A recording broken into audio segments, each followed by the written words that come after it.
Wow, wow, wow, wow. How to breastfeed a newborn baby for the first time.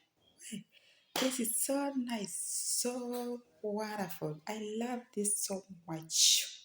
I want to talk about how to breastfeed a newborn baby for the first time.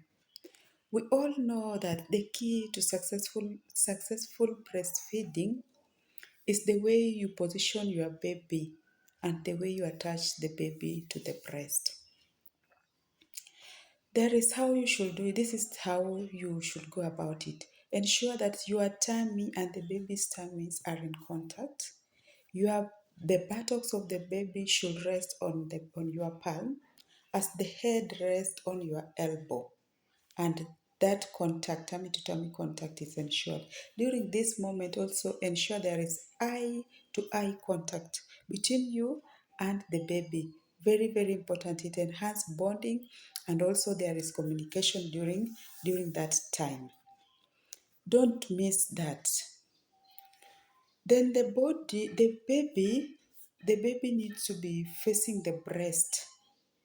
The baby needs to be facing the breast. And please make sure not to press on the back of the baby's head. Please don't press on the back of the baby's head. Then feed your baby as often as the baby wants and for as long as they want. The baby should feed at least 8 to 12 times or more in 24 hours.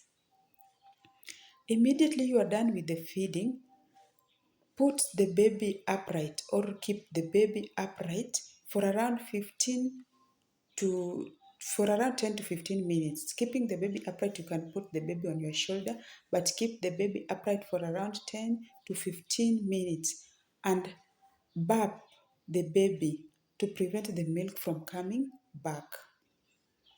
On each breast, newborn can take 20 minutes or longer on one or both breasts. During breastfeeding, the baby will get all the nutrients that the baby required from that breast milk. And worry not, the breastfeeding is very, very much enough for